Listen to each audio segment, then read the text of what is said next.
ขอนอบน้อมแด่พระรัตนตรัยขอความสุขความจำเริญในธรรมจงมีแด่ท่านผู้สดับก็คือรับฟังรับฟังก็คือรับทราบข่าวสารการสื่อสารการต่อยอดความรู้คือการสื่อสารท่านผู้ฟังเป็นเป็นชุดความรู้ที่มีความสำคัญยิ่งในการที่จะเอานำมาใช้กับสังคมมนุษย์ซึ่งมนุษย์ย่อมมีการเปลี่ยนแปลงคือเปลี่ยนแปลงนี้เปลี่ยนแปลงไปในทางที่ดีสวัสดีครับรายการจำรัญจามาปะกับท่านผู้ฟังเชื่อละซึ่งเป็นรายการที่กู้อย่างเดียวบ่มีเพลงขั้นบ่มีรายการบันเทิงขั้น1 ชั่วโมงหรือว่าประมาณ55 นาทีเกือบชั่วโมงเนี่ยนะครับที่ว่าหยุดไว้5 นาทีนี่หมายความว่ารายการต่อไปเปิ้นก็จะมีเป็นขั้นเป็นตอนต่อไปก็จะประมาณนี้นะครับบางเรื่องก็พเลิดไปเป็น58 นาทีก็มีอันนี้ก็บางทีมันก็ติดมันเบรกบ่อยู่มันแบบเบรกบ่อยู่แล้วมันก็เลยไปเลยก็เป็นเตื้อก็พยายามที่จะให้มันอยู่ในกรอบ55 นาทีนี้นะครับเพื่อที่หมู่เฮาเมื่อกินข้าวงายกันเรียบร้อยแล้วก็มีอย่างทำมีอย่างเงี้ยก็แยกกันไปฟังกันไปเพื่อที่จะได้มีอย่างต่อยอดเสริมเพิ่มเติมกันไปคือมันได้เป็นเนี่ยเปิ้นฮ้องว่าเป็นกำไฮเพราะว่าคนเฮานั้นอยู่มันก็ต้องมีกำไฮนะครับบางทีเฮาอยู่โดยที่ว่าได้กำไฮโดยบ่ลงทุนไผว่าอย่างนั้นผมบอกว่าอย่างนั้นเด้อผมว่าถึงว่าบ่ลงทุนแต่เฮาก็ใช้เวลาลงทุนเวลาของเฮานะครับคือทุนคือตื่นคือเวลาคือตื่นถึงแม้ว่ามันบ่ใช่เป็นทรัพย์สินอย่างที่ลงทุนไปแต่มันก็เป็นตื่นพื้นฐานของตื่นก็คือเวลา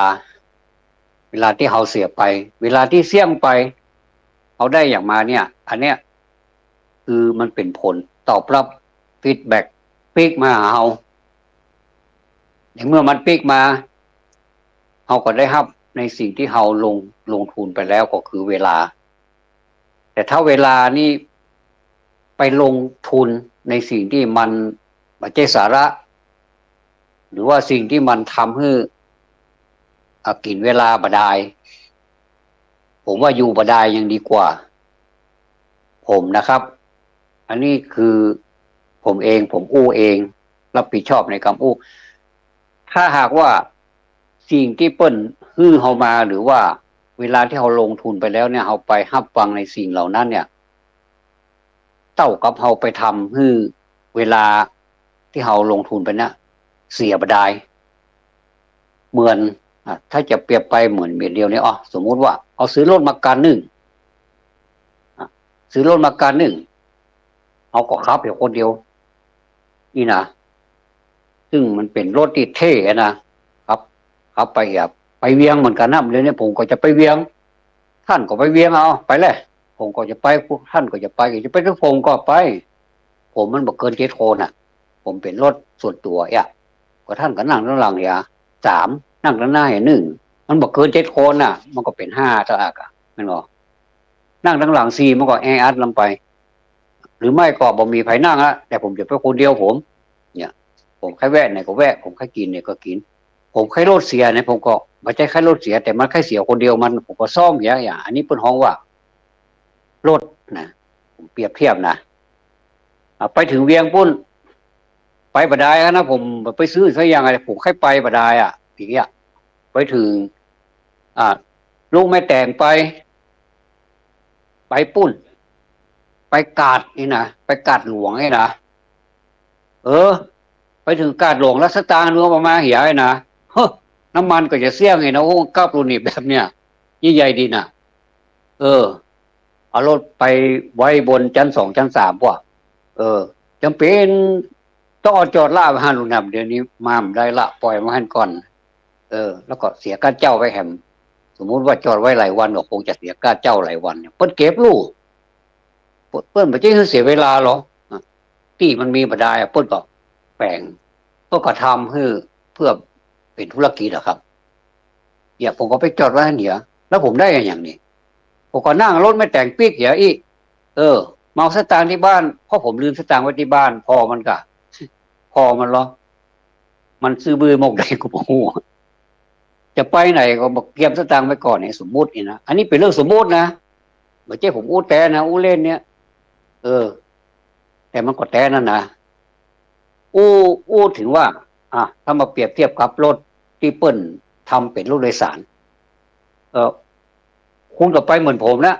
ไปแต่ว่ามันมีช่องหากินก็คือป้าคนต่างๆเป็นผู้โดยสารเปิ้นโบกเขาก็ต้องจอดถามว่าได้สตางค์กว่าครับได้หมดอะแล้วแต่ระยะต่างถ้าจากไม่แต่งไปเชียงใหม่ก็33อันนี้เป็นเรื่องจริงนะไปลงกาดปุ๊บก็33ลงจ้างเผือกก็แม่นหมดเอาไปในเวียงก็แม่นหมดก็ได้สตางค์ไปละ1 คนก็33 บาท10 คนได้เท่าไหร่ก็คูณเข้าไปได้เท่าไหร่แล้วก็รถมันไม่ได้ใส่10 คนหรอกครับมันใส่ข้างละ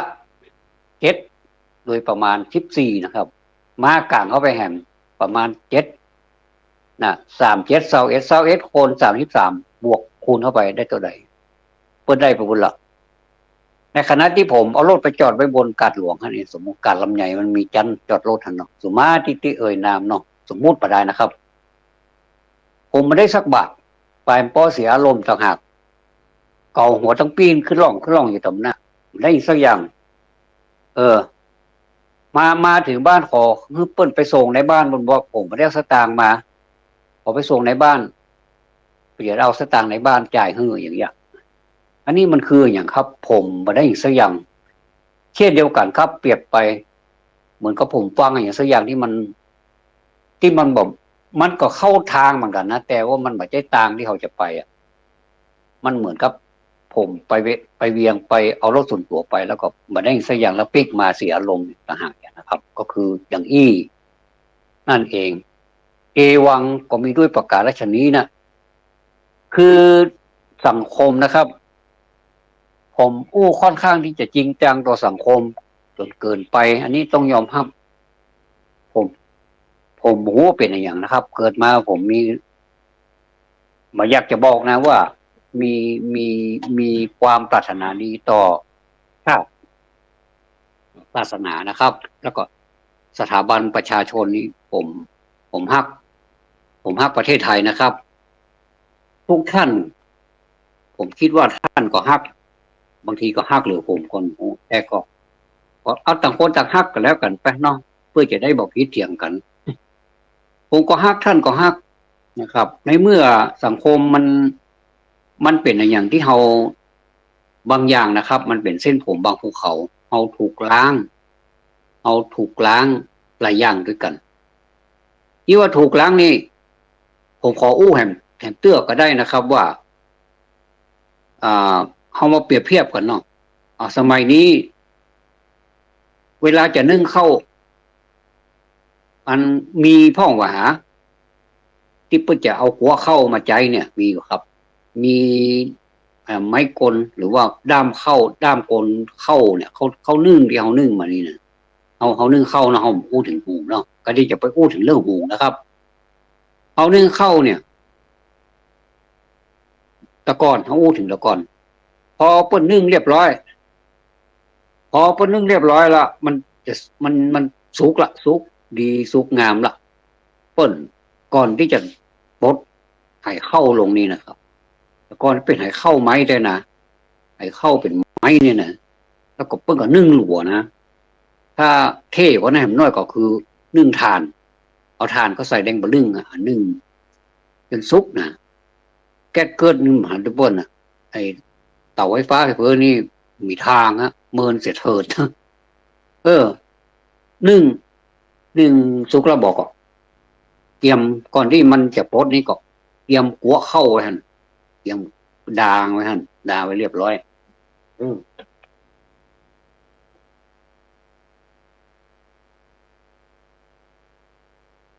ดางไว้เรียบร้อยเอาน้ำใส่ถ้วยแล้วก้อนมันเป็นถ้วยนั่นหรอกถ้วยสังกะสีอ่ะถ้วยสังกะสีขาวๆนะถ้ารุ่นเจนผมนี่ก็เจนท่านนี่ก็ตึงปะกันน้ำเร็วนี่บอกให้ปลาเลยมีก็ถ้วยมีเบาบางทีก็ถ้วยไม่ใช่ถ้วยที่ปอมาใส่มันเป็นโฟมเป็นพลาสติกเอามาใส่ของฮ้อนก็คืดพอเถอะครับมันเป็นยังไง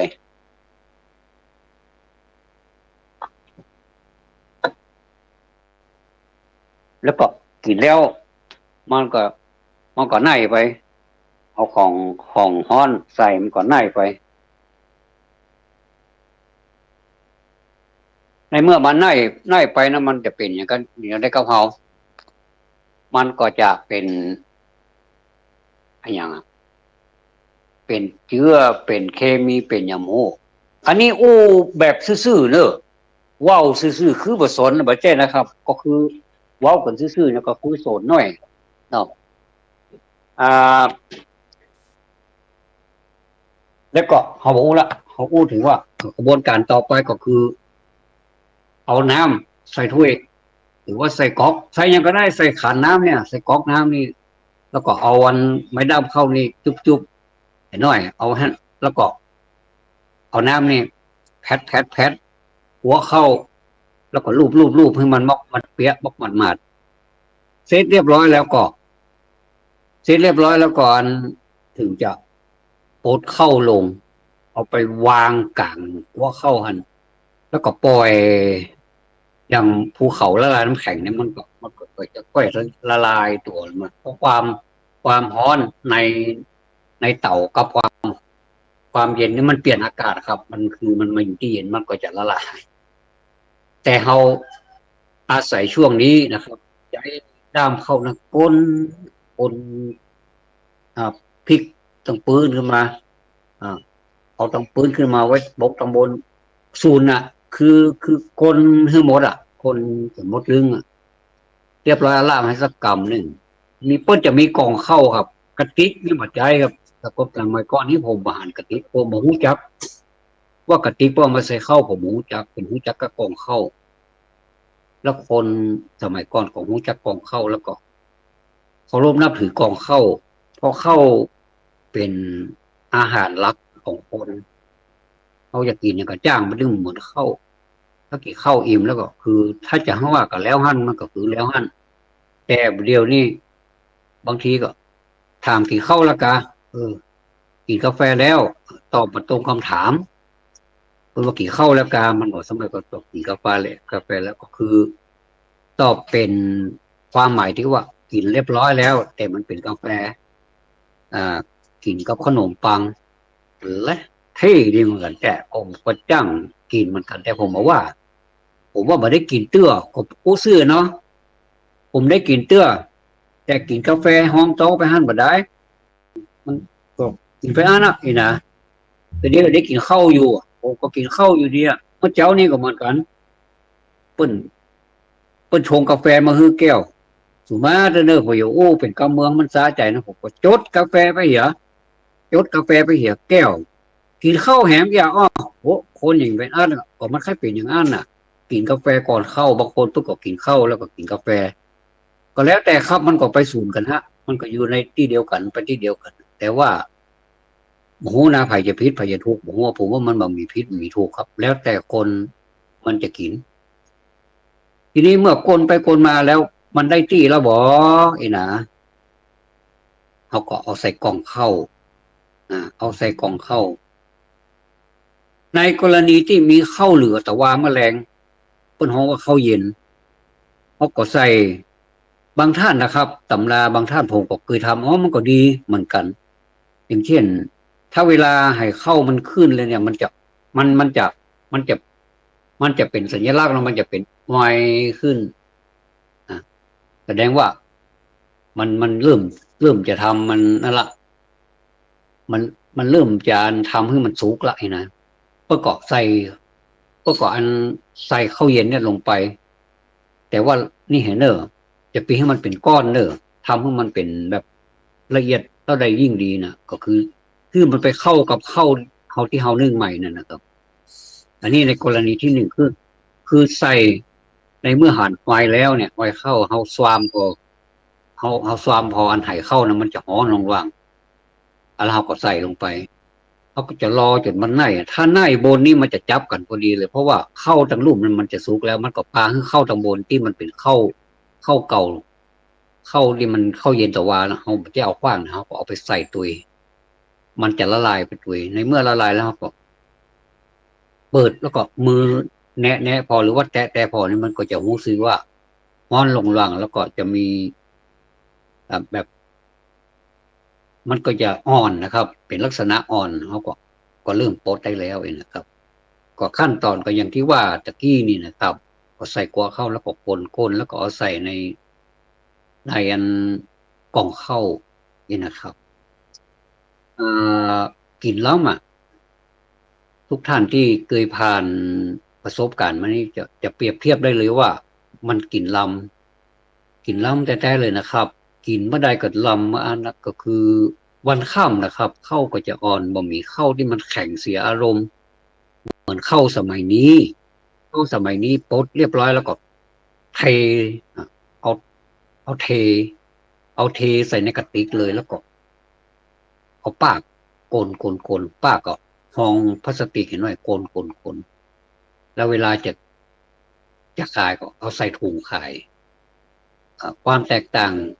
เกิดขึ้นแล้วนะครับเฮาก็ผมเสียดายที่หมู่เฮาไปขว้างสิ่งเหล่านี้ไปเหีย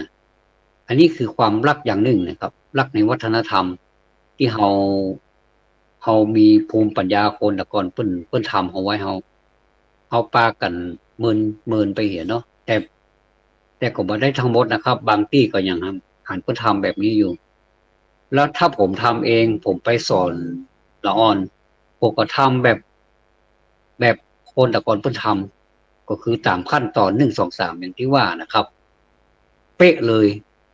แล้วข้าวที่มันออกมานั้นมันก็นิ่มมันก็อ่อนกินล้ำนะครับท้อยิ่งเป็นข้าวเอาไปนึ่งเมื่อวันนี่นะ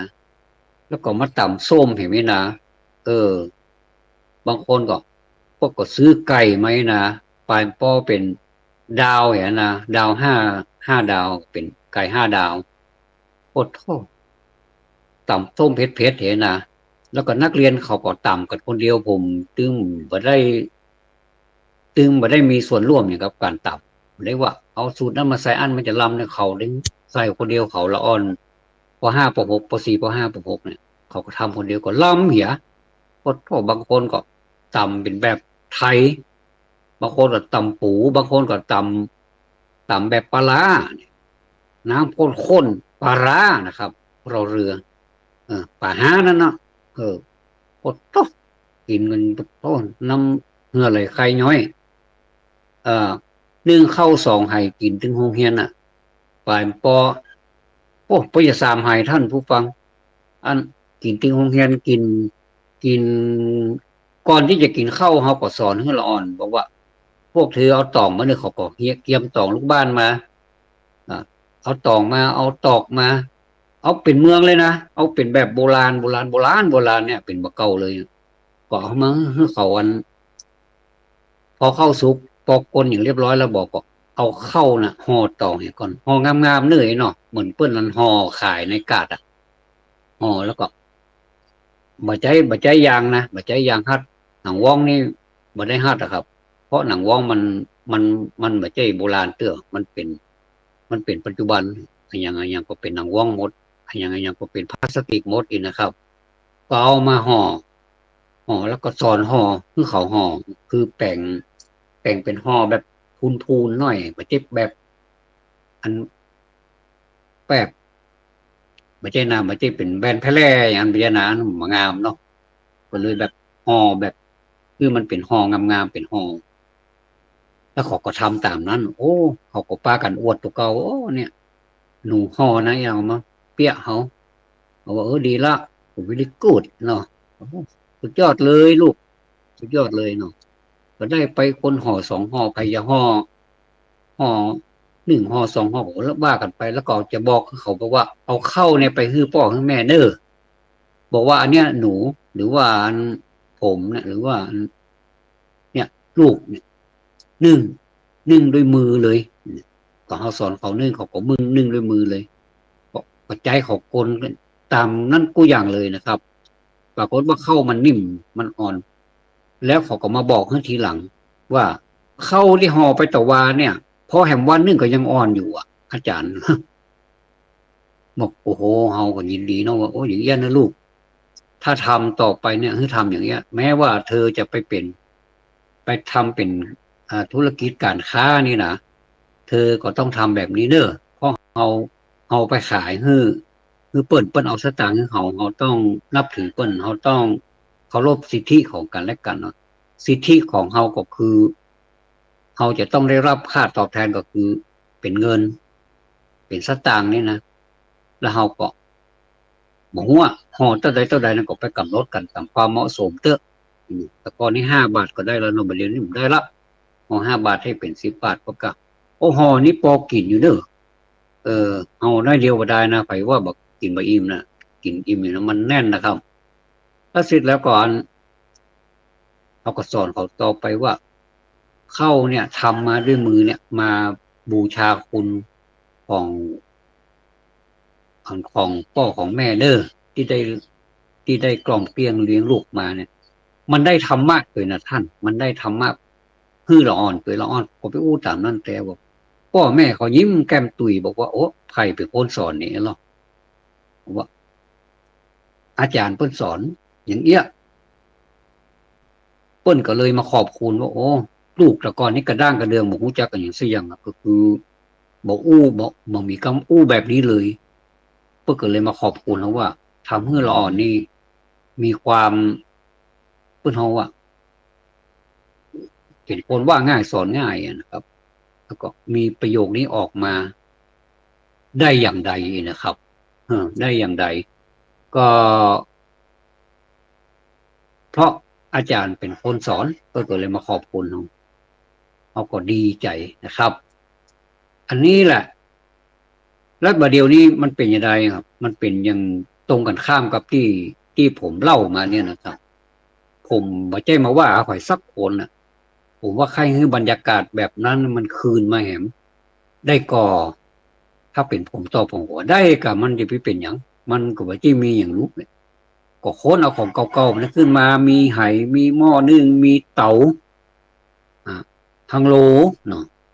ของหลวงของเตาฮังโหลก็แล้วแต่เตาอันเดียวกันนะก็มีหลัวมีถ่านมีอย่างก็ว่ากันไปนะครับต่อไปเราก็จะอู้ถึงเรื่องหุงข้าวมาเปรียบเทียบกับประเดียวหุงข้าวสมัยนี้การสมัยก่อนนี้เปิ้นหุงข้าวด้วยเตาบางทีก็บ่มีอย่างก้นดำก็ดำไปเถอะยอมเสียสละก้นมันดำแต่ในมันขาวก้นมันดำจังมันเตอะมันเป็นหยังก็หุงแต่ถ้ามีถ่านมันก็ก้นบ่ดำนะครับก้นหม้อนี่นะก้นหม้อมันบ่ดำหุงยังเฮาหุงกันทั่วไปแต่ก่อนนี้นะก็เปิ้นก็ใส่น้ำมกพอสมควรเปิ้นถึงจะหูมือนะครับใส่เข้าไปน้ำนี่ก็เข้านี่ถ้ามันเหมือนนั่นก็ล้างขว้างให้หน่อยเผื่อมันมีอย่างเข้าไปก็ใส่ให้มันสะอาดนิดหน่อยก็เรียบร้อยแล้วก็ตั้งไฟเนาะตั้งไฟแล้ว มันก็เดือดปุ๊บปุ๊บปุ๊บปุ๊บปุ๊บพอมันใกล้จะสุกแล้วบอกเขาก็บีบเขาก็เอาตักขึ้นมาเขาก็บีบสักเม็ดสองเม็ดก็บีบพอเออท่านจะเอาเป็นข้าวสวยหรือว่าเป็นข้าวอะไรอย่างจะเอามันมอกใดถ้ามันเป็นข้าวสวยกะอันนี้ก็สมควรแล้วเด้อเพราะมันแบบว่ามันบอกว่ามันจะสุกแล้วข้างน้อยเดียวครับหัวมันน้อยเดียวเราก็สามารถที่จะมางิ้นคนเอาไม้กะลัดหูมันนะกะลัดหูไม่ใช่กะลัดหูเอานะกะลัดหูหม้อเนี่ยมันเป็นหูเนาะสุกเข้าไปมันก็จะล็อกพอดีเลยมันจะล็อกหม้อนั้นไว้เรียบร้อยครับผมงิ้นเข้ามันออกอัดน้ำมันเอาไปไว้ไหนพดเขาบอกขว้างเนอะพดข้อน่าก็คือยอดเข้าก็งิ้นใส่ภาชนะเป็นกะละมังก็เป็นอย่างก็แล้วแต่หม้อเข้ามันจะใหญ่จะน้อยถ้ามันใหญ่น้อยก็ใจภาชนะที่มันใหญ่ๆหน่อยเป็นต้นหอว่าห้วยตะไหลต้นหอว่าห้วยอย่างหม้อไหตะไหลป้ากันนะห้วยตะไหลก็คือกะละมังกินออกพอน้ำมันจะข้นสีขาวๆอย่างน้ำข้าวบวกนี่นะกินเอ่ออย่าไปเอาขว้างเลยอันนั้นละเอามาใส่เกลือถ้ามีเกลือมีน้ำตาลตัดเห็นไหมนะป้อต้มมันสุดยอดวิตามินเลยอ่ะมันต้องไปกินวิตามินที่ห่อใดทั้งสิ้นที่เปิดโฆษณากันกินน้ำเข้าเนี่ยมันก็เหลือกินแล้วนะครับเป็นโอสถทิพย์อย่างดีเลยนะครับเป็นยาทิพย์ยาจันเลยนะเสร็จแล้วก็เอาไปดงเพื่อท้องว่าเอาไปอังไฟแห่งกำหนึ่งแต่ไฟนี่จะต้องถอนออกคือมันพอดีแบบมันฮ้อนอย่างตะกี้แล้วนะไม่ใช่เหมือนตอนที่หูนะบางท่านหลายท่านผมก็เคยกีบไฟนำมาวางบนฝาหม้อเพื่อจะได้คือมันฮ้อนทั่วกันมันก็กลุ่นอยู่ในหม้อน่ะแล้วก็ปิ้นมีการปิ้นตัวปิ้นตั้งรูปมาเป็นตั้งบนอย่างเงี้ยก็ทำให้มันสุกค่อยกันหมดเรียบร้อยแล้วบอกเขามั่นใจแล้วบอกว่าวันนี้นะโหมันถึงหอมสัดสดเนอะเออต่อไปนี้ก็เข้านี่สุกละลองเปิดพอล้อแบบนี้กำลังจะเปิดพอแล้วเนอะแอนเปิดละโอ้เข้ามันเป็นเม็ดสวยขนาดเลยยิ่งเป็นเข้าชนิดที่หนึ่งเข้าเปิ้นฮ้องว่าเข้าที่ที่หนึ่งนะแต่ก่อนเปิ้นฮ้องเนาะเข้าคัดเข้าหอมมะลิอย่างดีนะมันจะสวยเสมอกันหมดนะครับเอามาพัดก่อลำอันนี้เปิ้นฮ้องว่าข้าวสวยเอ่อถึงมันจะแฉะไปหน่อยแต่มันก็อร่อยนะน้ำมันก็ได้กินแล้วบัดต่อไปนี้เรากินน้ำมันเรียบร้อยละ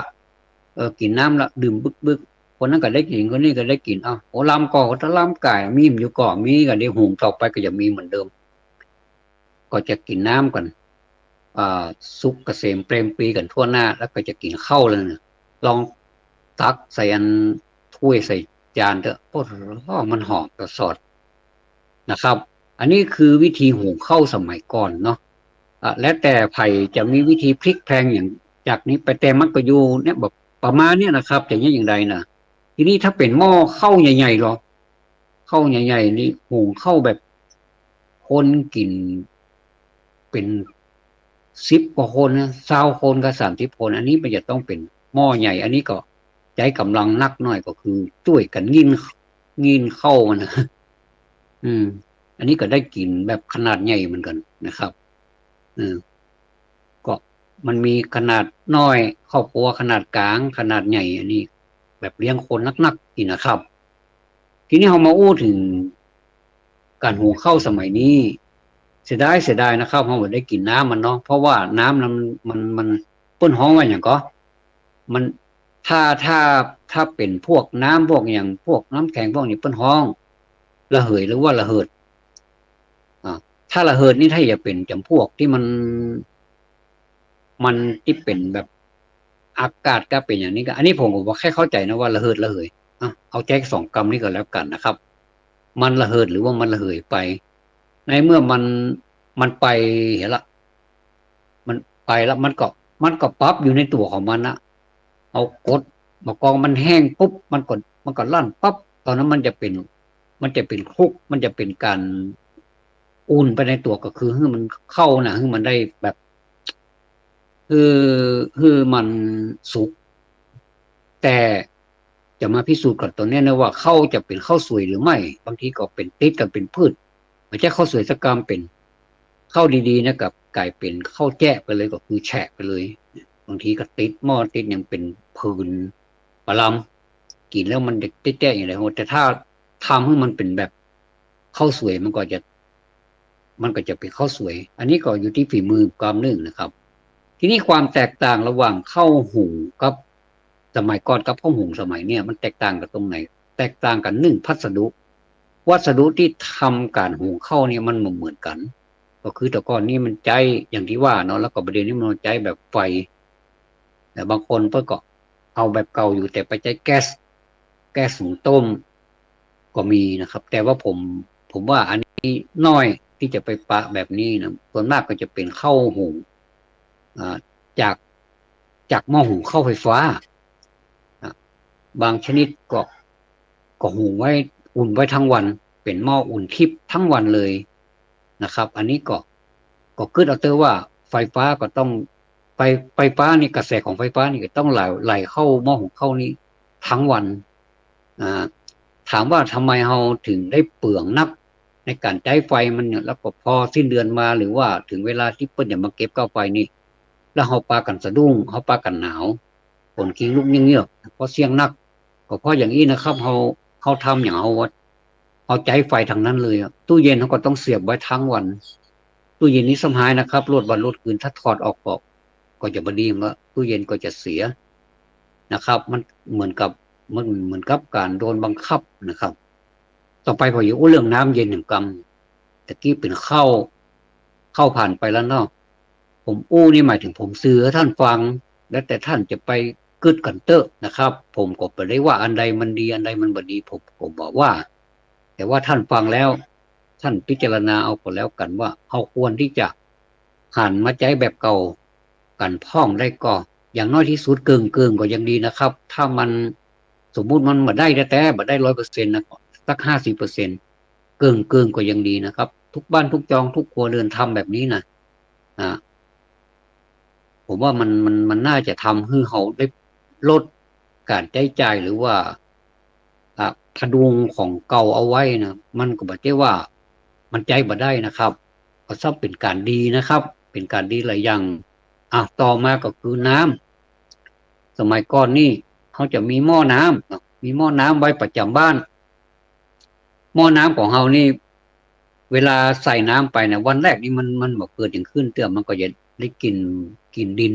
หอมนะครับเพราะว่ามันผ่านกระบวนการการผลิตหม้อน้ำนี่มาจากดินแล้วก็มาผ่านความร้อนแล้วก็ดินนี่ก็มาปั้นเป็นรูปแล้วแต่จะเป็นรูปอย่างไรก็อยู่ที่ศิลปะการปั้นของช่างของศาลาแห่งกำนึ่งจะเอาแบบไหนวิจิตรพิสดารจะเอาเป็นลายแบบไหนมีหมดแบบฝรั่งมาพอแล้วก็งงแล้วทำได้อย่างไรนะแต่คนไทยทำได้นะครับอย่างใดประดิษฐ์ประดอยอย่างไรก็มีนะตกลงว่ามันจะเป็นอะไรอย่างจ้างก็คือเป็นหม้อน้ำนี่เขาจะยกไว้ที่สูงนะครับเขาจะมีหาน้ำแล้วก็เขายกไว้ที่สูงก็มีอย่างกั้นเนี่ยเพราะข้อคนละก่อนนี่ความคิดดีความคิดความอ่านกำกึดดีนะไม่ใช่กำกึดดีขายสลีนอนศาสตร์นะกำกึดฉลาดขายศาสตร์นอนสลีนั่นไม่ใช่นะครับอันตั้งหลังนี้น่าจะใจน่าจะดีอยู่แต่อันกำกึดดีขายสลีนอนศาสตร์นี่อันนี้มันเตี้ยลงสารวันแล้วเนาะค่อยดีแล้วก็ต้นก็ยกไว้บนหาน้ำมันนะแล้วมีอย่างที่ไปตักเป็นน้ำบวยมาจากไหนก็มีกะเนี่ยเปลือกบอกเป้าเนี่ยไม่ใช่เปลือกมันนะคือกระโล่งบอกเป้าที่เขาขูดเรียบร้อยนะขูดเรียบร้อยแล้วเขาก็กระโล่งมันไว้หั่นก่อนพวกก็อย่าเอามาทำเป็นด้ามเป็นอย่างผ่านกระบวนการของสลามก็มันเป็นน้ำบวยลอกไว้ลอกหัวมันเนี่ยเราไม่ทำเป็นยังไงก็มีเป็นศิลปะอย่างไรก็มีบางที่ก็เป็นนั้นแมงวะตุกโตก็มีบางที่ก็เป็นดอกน้ำบวยนะด้ามมันก็เป็นอย่างบางทีก็เป็นลายไทยพ่องเป็นแมงอย่างพ่อไอ้เตื้อเขาไปพอ เอาไปยุบเพราะเขานึกว่ามันเป็นเจ็กของแก้วใจรอมันมาแกะเป็นเป็นนันด้ามน้ำบวยเป็นกันเป็นห่อเป็นกันน้ำบวยพอหน้ากลัวขนาดเอาไปเอามาเขาก็กินนะกินน้ำนี่มันไปน้ำหม้อที่มันซื้อมาที่ว่ามันมีนะกลายเป็นสีเขียวก็คือมันจะออกเป็นห้องว่าออกขี้ไข่คู่เนาะขี้ไข่คู่ติดข้างกันน่ะจะไปถูมันออกเนอะก็ถ้าไผ่ถูนี่คนเขาว่าทำลายชาติเหมือนกับทางอีสานว่าผู้ใดทูบหายปลาคนนั้นทำลายชาติเหมือนกันบ้านเฮาถ้าไผ่ตุบหม้อน้ำหรือว่าไม่ใช่ตุบขูดเอาที่ใครขวกนะคนนั้นทำลายชาติเหมือนกันเนี่ยกินน้ำเย็นนะครับเขาไปไหนมานะกินน้ำเย็นหอมเป็นน้ำอันนี้คือตะกอนพุ่นกินน้ำมันต้องอาศัยปลั๊กเสียบทั้งวันมันดึงเย็นมันทำความเย็นของมันนะฮะแล้วมันเป็นธรรมชาติเลยบอกเป็นพิษเป็นไฟมาสมัยบดเดียวตู้เย็นเสียบนึ่งเสียบไว้ทั้งวันทั้งคืนถ้าเอาออกตู้เย็นจะเสียเพิ่นห้องไอ้ตัวอย่างตัวคอมเนี่ยนะคอมเฉยมันจะเสียตัวอย่างของมันน่ะในฮั่นน่ะมันจะเสื่อมนี่นะพอได้ถอดตู้เย็นบ่อยๆนะแล้วก็ละไว้นะว่าจะประหยัด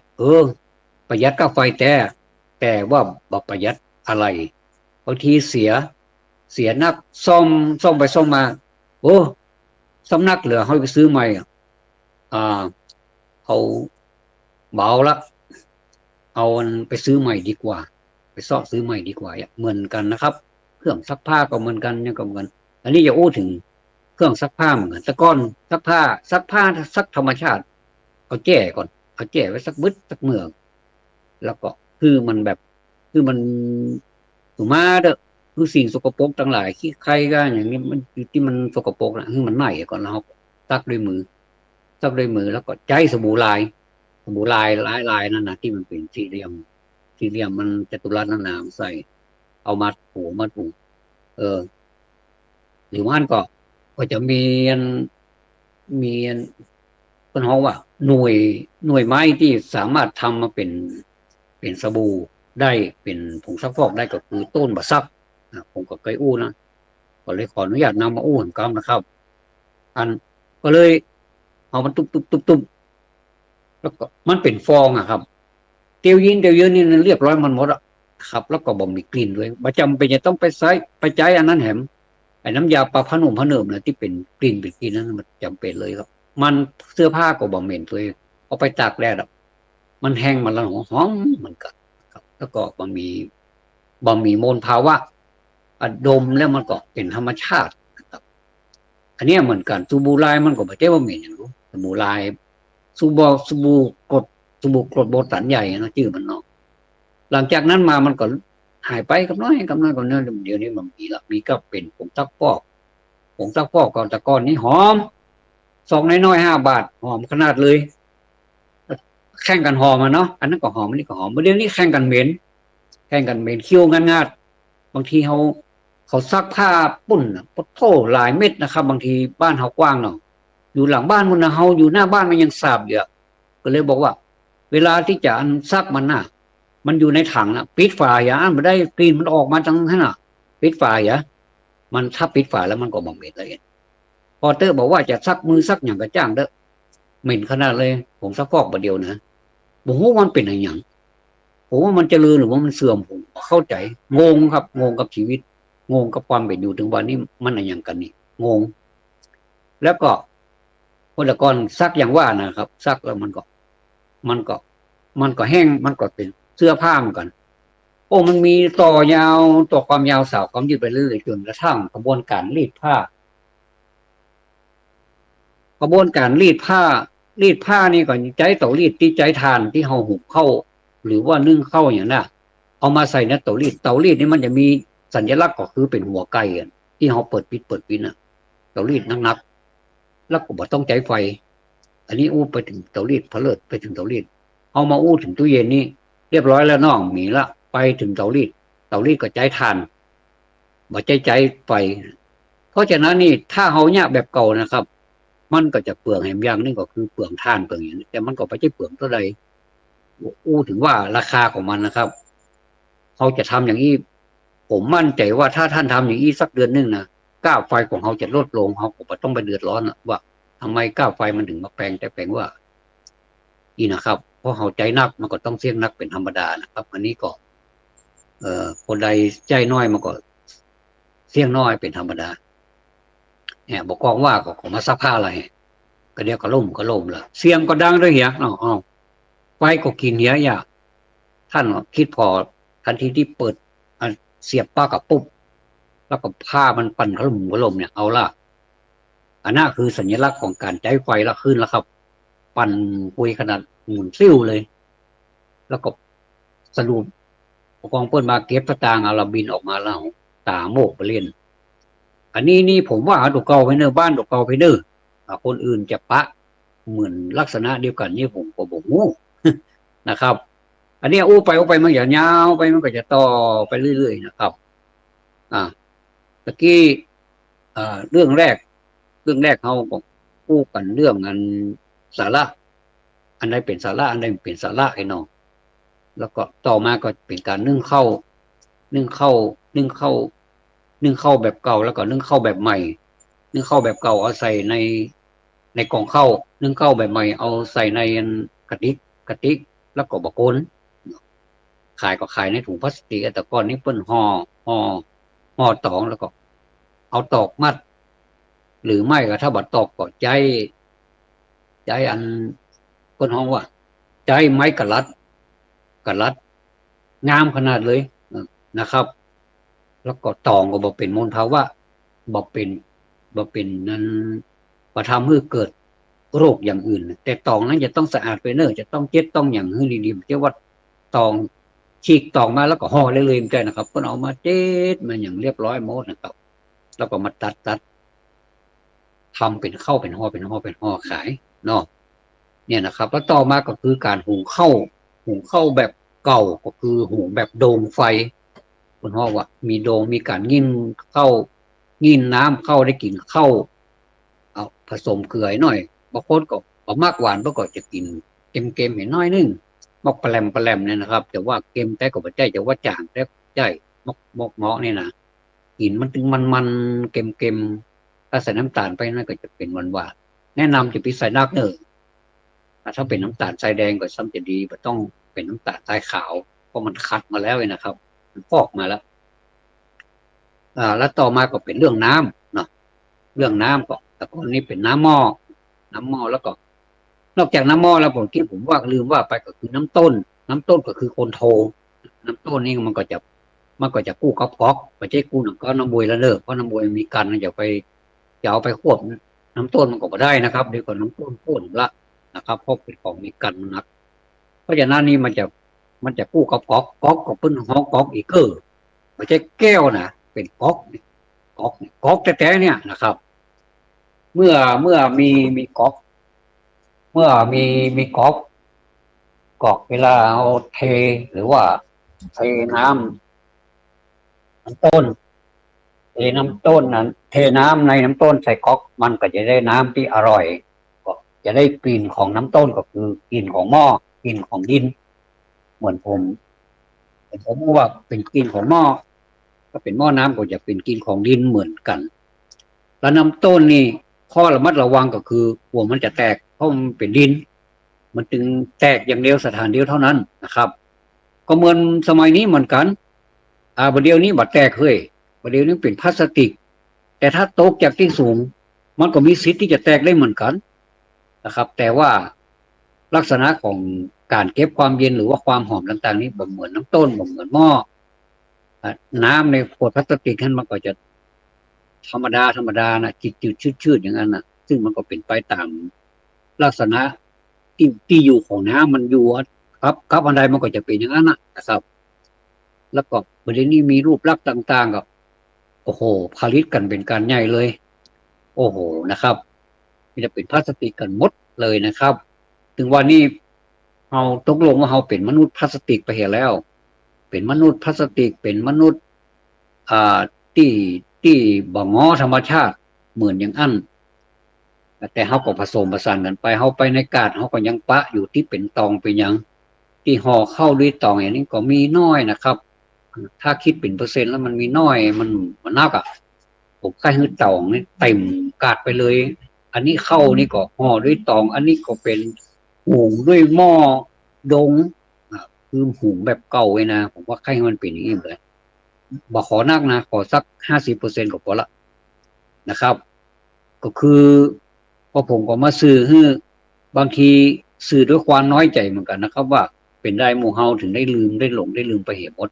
ก็ว่าเฮาถูกอิทธิพลเหล่านี้ครอบงำเฮาก็เลยบ่ค่อยสนใจทั้งที่ใจเฮาก็ต้านอยู่เหมือนกันว่า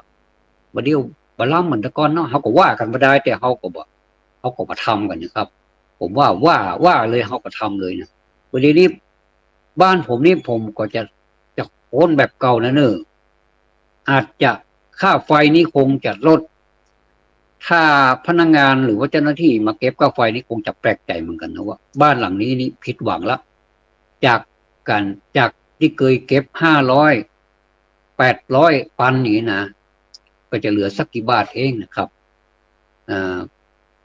ก็ก็จะทำตามที่คิดไว้นะครับเพราะเขาอู้บ่ได้นี่มันไร้สาระนะครับอู้ตัวต้องปฏิบัติตัวเหมือนเขาไปเฮียนธรรมะนะครับถ้าเฮียนธรรมะได้เฮียนก็ทฤษฎีนะครับมันก็ได้แค่ธรรมะเองแค่นั้นเองเฮียนแบบนกแก้วนกขุนทองท่องกันเอาเป็นเอาตายหิมยังแข่งกันจนตาจะรุดรับไม่ได้รับนอนไม่ได้นอนเพื่อเมื่อวันเป็นเมื่อคืนเป็นเมื่อวันอันนี้ว่าเป็นห้องบ้าเฮียนละนะครับว่าถูกต้องมันต้องมีเวลาพักเวลาผ่อนเป็นเวลาได้พักเวลาได้นอนก็นอนเวลาได้เฮียนก็เฮียนเล่นก็เล่นสันทนาการก็มีพ่องเป็นธรรมดาอย่างนี้นะครับ แล้วก่อน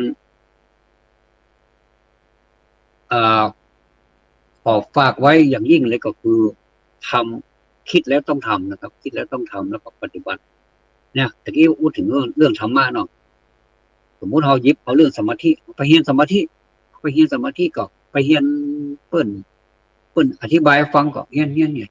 จดก็ไปจดบางทีก็จดไปอ่านนะจดปิกไปบ้านแล้วก็ไปไหว้ก็ได้สนใจแล้วนะก็คือมันก็หาประโยชน์มาได้หรือว่าประโยชน์มันเกิดขึ้นน้อยนะครับจะต้องมีการปฏิบัติเพื่อเกิดกับจิตของเรานะว่าก่อนที่เราจะทำเนี่ยก่อนที่เราหลังจากที่เราเตียวไปบ่ได้เนี่ยเราเตียวแบบมีสมาธิเนี่ยดีกว่าเอาแบบระมัดระวังอย่างเงี้ยครับการไปแบบไปเรื่อยอย่างเงี้ยอันใดจะดีกว่ากันเนี่ยมันก็จะทางตัวเองแล้วมันก็จะตอบได้ว่าใครเป็นคนได้รับอานิสงส์กับตัวเฮานั่นแหละนะครับนั่งบ่ได้ก็นั่งแบบมีสมาธิได้ก่อนทำมันอย่างทำก็ทำแบบมีสมาธิได้ก่อนอู้แบบมีสมาธิได้ก่อนย่ะคือมันเป็นคำถามทั้งนั้นแล้วเขาตอบได้สมมติเขาตอบได้กูข้อเนี่ยแสดงว่าเขาเริ่มจะบรรลุถึงความมุ่งมา่ปรารถนาหรือว่าจุดมุ่งหมายของมันแล้วนะครับผมว่าอย่างเงี้ยมันจะเกิดอัตถประโยชน์อัตถะมาอู้ถึงอัตถะที่ผมแถมท้ายให้หน่อยนะครับว่าอัตถะบางท่านนะครับบางทีพ่ออาจารย์นี่เปิ้นเป็นคนกล่าวนำเนาะพ่ออาจารย์ก็คือมรรคนายกเนาะมรรคนายกนี่สะกดด้วยมรรคนะครับนอสระอายอยักษ์กอไก่เปิ้นบอกว่าอันนี้ถูกที่สุดผมไปหารบางที่มันก็เป็นมรรคนายกมรรคนายกเป็นไม่หันแล้วก็คอบางทีก็เป็นข้อ2 ตัวผมว่าภาษาไทยดิ้นได้ก็ไปเถียงกันคนเดียวนั่นเลยว่าอันไหนมันถูกอันผิดนะครับก็มรรคนายกเนี่ยเปิ้นกล่าวนำเนาะนะโมพร้อมกันแล้วเปิ้นก็กล่าวนำอิมานิมัยังปันเตปะทานิพอมาถึงช่วงที่ว่าอ่าอันนี้ก็ซึ่งอย่างก็พัตตานิซึ่งสิ่งของเหล่านี้นะพร้อมกับบริวารเนี่ยนะพร้อมกับบริวารทั้งหลายเหล่านี้นะแล้วก่อนคนที่ว่าตัวเนี่ยบางคนเปิ้นว่าไข้แล้วใจเปิ้นว่าพร้อมด้วยเอากับทั้งเนี่ยเขาว่ากับทั้งบริวารทั้งหลายเหล่านี้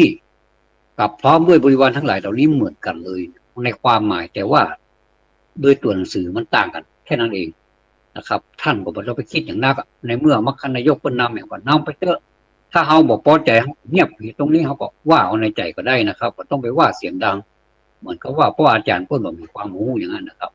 ความจริงมันเป็นความหมายอันเดียวกันถ้าความหมายเป็นอันเดียวกันเนี่ยท่านก็บ่ต้องไปคิดนักแล้วก็คือโอเคตกลงไปตามนั้นเพราะว่าอ่าอย่างก็กรรมแต่ละกรรมมันแปลไปได้หลายอย่างนะครับแปลไปได้หลายอย่างแต่ความหมายเนี่ยความหมายของมันเนี่ยคือเป็นอันเดียวกันแต่ว่ามันอู้ไปคนละอย่างแค่นั้นเองเหมือนกับบิดามารดาก็คือพ่อคือแม่ถ้าเป็นภาษาบาลีเอามารดามานำหน้าบิดามารดาบิดาเป็นต้นด้วยมันก็คืออันเดียวกันแล้วก็อย่างญาติญาติมันจะมีคำอย่างญาติกาพี่น้องก็แม่นญาติกาก็แม่นญาตกาก็แม่นภาษาบาลีกับญาตกาบางสำนักนะครับเพื่อของห้องญาตกาญาตกาก็คือญาติทั้งหลายอายาตกาก็คือไม่ใช่ญาติทั้งหลายญาติกาก็คือญาติทั้งหลายอายาติกาก็คือญาติทั้งหลายก็คือสูตรเดียวกันนะครับแม้แต่วันตานี่ก็เหมือนกันวันตามีพุทธังศัพท์บางทีไปแห่งสำนักหนึ่งสัพพะเมวะโตสังคุณว่าไปทางพุ้นนะครับแล้วก็เฮานี่ก็บางทีก็เป็นบางสำนักว่าสัพพังโตสังบางทีก็เป็นสัพพะเมโทสังก็บอกว่าอันใดผิดอันใดถูกแต่ว่าถ้าเปิ้นว่าอย่างนั้นเฮาก็ช่วยเปิ้นไปมันถูกเหมือนกันหมดอะครับแล้วแต่ว่าพจะถูกนักถูกน้อยต้องไปถามผู้ที่มีความช่ำชองทางบาลีเพิ่นจะได้อู้หูฟังครับขอบพระคุณที่ติดตามรับฟังนะครับเอ่อวันนี้ก็คิดว่าคงจะได้ประมาณเท่านี้แล้วก็เราค่อยมาว่ากันต่อไปขอบพระคุณครับกลับมาสวัสดีครับ